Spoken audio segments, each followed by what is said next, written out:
Tapi kita diberi karunia oleh Yang Maha Kuasa.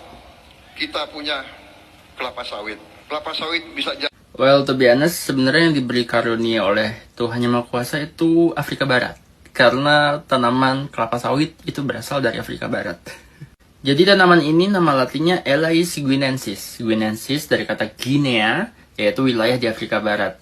Dan tanaman ini dibawa oleh Belanda ke Indonesia, tepatnya ke Pulau Jawa di tahun 1848 untuk ditanam. Jadi tanaman kelapa sawit itu bukan asli Indonesia, bukan dari bumi Indonesia, teman-teman. Dan sekali lagi di sini gue mau tekanin, kelapa sawit tidak bisa menggantikan hutan hujan, teman-teman. Tahu nggak sih kalian kenapa dinamai hutan hujan atau rainforest? Karena hutan hujan itu bisa menghasilkan hujan sendiri dari hutannya.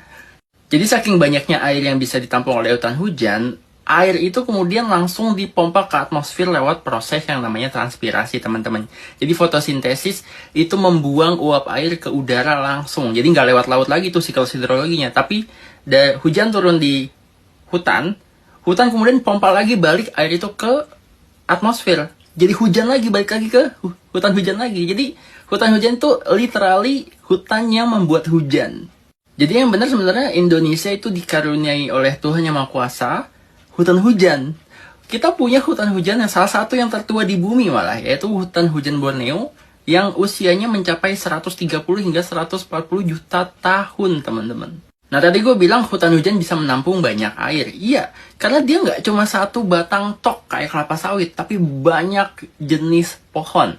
Dan punya banyak struktur lapisan, kayak emergent layer, canopy layer, understory layer, forest floor. Bahkan lantai hutan hujan itu bisa terdiri dari lahan gambut yang bisa menampung banyak air, seperti spons. Gue akan mengutip pernyataan dari Dr. Hatma Suryatmojo. Dia bilang kalau peran hutan hujan itu sangat penting dalam retensi air.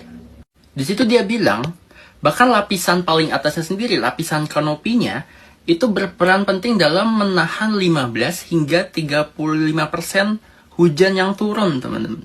Dan lapisan tanahnya, ya dari hutan hujan, itu bahkan bisa menyerap hingga 55% hujan yang turun.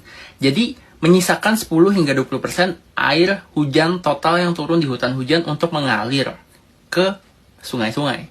Dari jumlah yang ditampung tadi, 25 hingga 40%-nya itu dibalikin lagi airnya ke atmosfer langsung lewat proses yang tadi gue bilang. Transpirasi ya, evapotranspirasi. Jadi yakinlah, hutan hujan itu karunia Tuhan buat Indonesia. Kalau kemarin kategori badainya hanya mencapai kategori 1, dengan kecepatan angin maksimal 65 km per jam, harusnya tidak seluas itu kerusakannya kalau hutan hujan kita masih utuh. As simple as that.